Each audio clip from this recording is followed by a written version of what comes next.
We are going back in time, doing our 20 towns in 20 days. This year, our spring road trip. We're heading back to see what things were like in the 90s, not the 1890s, the 1990s. The 1990s, yes. Channel 3's Susan Raff was in Naugatuck for a trip down memory lane. If you want to know what Naugatuck was like in the 90s, all you need to do is find Chris Herb. He's a 1991 graduate of Naugatuck High School. So I was class president all 4 years.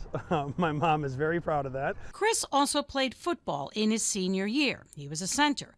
It was an exciting time to be a teenager. There was a lot of school pride. Greyhounds, Greyhounds, rah, rah, rah. Chris still wears his Greyhound hat and shirt.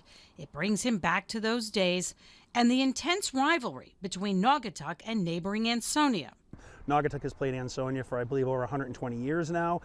My senior year, when I played football, we had 10,000 people came to the game, to a high school football game on Thanksgiving morning. I mean, it's when generations of football players, their families come together and relive the past. You know, they call the night before Thanksgiving in the Naugatuck Valley, and here in Naugatuck especially, is called the New Year's of the fall. That rivalry is still strong, and the games still draw huge crowds, and it gets pretty rowdy.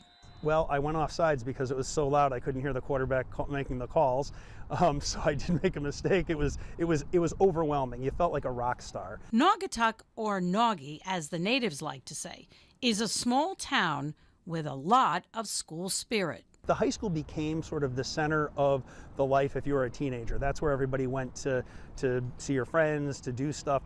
Chris has lived in Naugatuck his whole life. He raised his family here.